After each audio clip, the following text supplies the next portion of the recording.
Hello, my name is Travis Newville. I live and work here at Shambhala Mountain Center, where we're going to be hosting a program called Mindful Hiking, Waking Up in the Wild.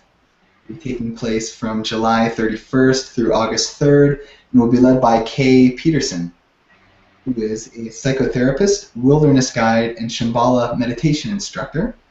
He's been facilitating nature-inspired programs focused on individual transformation, creative group processes, and mindfulness since 1996.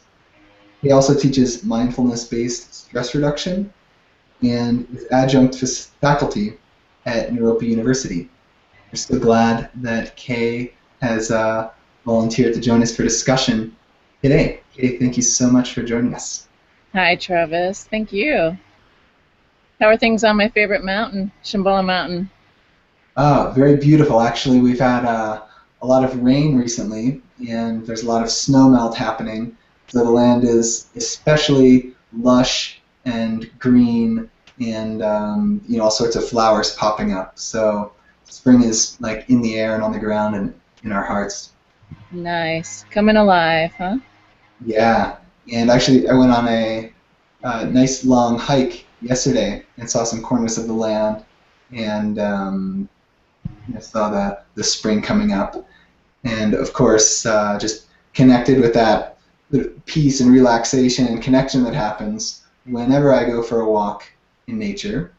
And I think that a lot of people get this, where they'll go for a hike or connect in nature and be immersed, and then come out of that and quickly sort of lose touch. And so we need to go back in and reconnect. And I wonder what you have to say about how we may carry how that experience that we have when we're hiking may translate to our enrich our lives when we're not able to be immersed in the wilderness. Yeah, that's a good question. It's something, isn't it, that we kind of instinctually know that there's something that nature offers us that promotes health and well-being. I think, when we go out into nature, we join a long tradition of people who have sought some kind of vision or answers to questions or solutions for problems. In the natural environment, because we somehow know that there's something there for us, um, and carrying that on into, or having a sense of how to do that, and then take what we glean from those experiences back into our daily life can be a really challenging kind of a situation.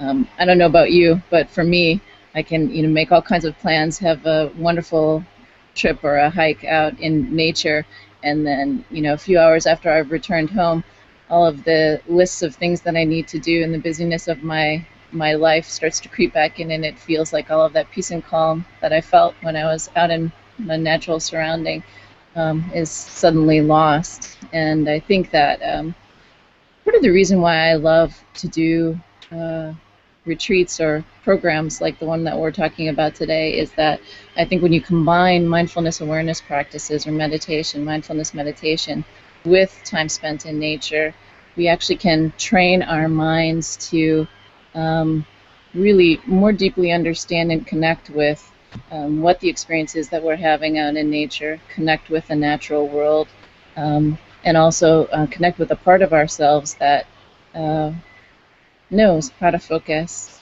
can tap into naturally what's underlying all of that busyness that we often are mostly noticing in our daily lives. That is our true nature. It's fundamentally relaxed and calm and spacious and open and compassionate. So yeah, this kind of program really integrates the practice with our time spent in nature in a way that helps us be able to take that, to remember that when we get back in our home environment when it's busy, so that when if you're anything like me, I live in an urban environment. I'm in the San Francisco Bay Area, jumping on the train to commute to work each day. There are many opportunities, right? So I'm looking out the window and seeing a tree pass by, or I'm stepping on or stepping off of the train. At any moment, I can just pause and feel the fresh air or the sunshine on the side of my face.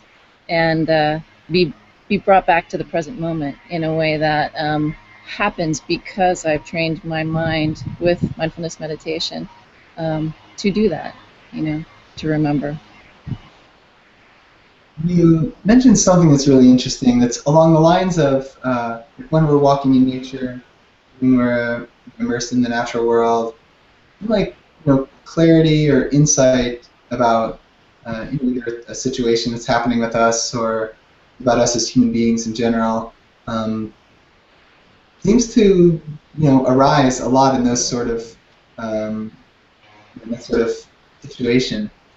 And I think that personally, like a long time growing up, I was conditioned to think that like answers to whatever's going on in my world or answers to any conundrums are going to come from my brain. But mysteriously, there seems to be some connection with some wisdom maybe coming out of the natural world or something. And it's kind of a mysterious process, and I wonder if you have anything to say about it. Hmm. It is a mysterious process, somewhat. And what's interesting enough, I think, at this point in our evolution is that science has kind of caught up to. There's a lot of research that's been done recently to really help show us what's actually happening in our biochemistry, how we learn, how we can actually glean from the natural environment that we're inherently connected to, a part of, how to sort of live our daily lives, answer those questions, if you will. So there's some research that's been done in the last 5 years or so that really sort of shows how people, when they're shown pictures of natural environments, particularly very lush and green environments, respond naturally with a lot of empathy and warmth and love, much like when they're shown pictures of their loved ones. And when shown pictures of urban environments or man-made environments, it triggers the amygdala, or this part of the brain that stimulates like a stress hormone. Mm. And we naturally, feel some disparity or some discomfort around that. So it's like there's something inherent in us that understands that in a natural environment, we can relax, we can rest, we can just be. And another example that I was thinking about, just in terms of what we know, what we come to know from our connection to the natural environment, is that all along the way through time, we've been mimicking, if you will, what happens in the natural environment to sort of further our evolution, to develop new technologies. So, the Wright brothers were watching pigeons when they figured out how to build those first planes, and to get us up in the sky and flying. These screens that we look at have become clearer and brighter because of studying how light refracts from butterfly wings. So all of these things, are just this way that we inherently know and connect to nature teaches us, and it's teaching us all the time. Sometimes we're more aware than others. Yeah, those of us who are meditation practitioners, part of the what we're doing when we're on the cushion is familiarizing ourselves with states of being that are more relaxed, more compassionate. Is why it's called practice, is to sort of down and practice being that way. And it occurs to me that being in nature, bringing up those feelings that you were describing of warmth and empathy, about how there's like a parallel there. Like spending time in nature maybe allows us to become familiar with those ways of being, and so that we may have more access to them. Would you say when we're not in nature? Yeah, absolutely. And I think it's a good question, or well put by you, that these are inherent qualities that we all possess. It's not anything that we're getting from the outside. So it's like our time spent in nature triggers what is part of who we naturally are. And yeah, it's having those experiences then, and coming to really know those parts of ourselves with time spent in nature, particularly in combination with practices that help us focus on that, like mindfulness meditation, that that that brings it to the forefront of our consciousness in our daily lives. Then, And so in this retreat that you're going to be leading at Shambhala Mountain Center, you know, both will be occurring. Is that right? Time meditation, formal sitting meditation, and then also time nature? yeah, it's a nice kind of full weekend program that's a balance, I think, of sitting, standing, walking, or hiking meditation, and actually even lying down meditation as well. And it's a combination of mindfulness and awareness practices, meaning we're really learning to train our minds to focus on the things that we want them to focus on when we want them to focus on them, and also to sort of just open up to our bigger panoramic awareness that is available to us all the time. And taking in signals from our environment, waking up to the present moment through our sense perceptions, what we see, what we hear, what we smell when we're out there. So we'll spend time actually inside doing maybe some of that sitting meditation, just really sort of grounding and settling our minds to the extent that they will, and then slowly, gradually move outside, introduce movement to the practice, and then move outside into the natural environment and wake up our sense perceptions and work with all of it. So work with not only what we tend to spend a lot of time working with, our minds, our thinking minds, as you were mentioning earlier, but also sort of tuning into what's happening on a heart level, as well as our senses.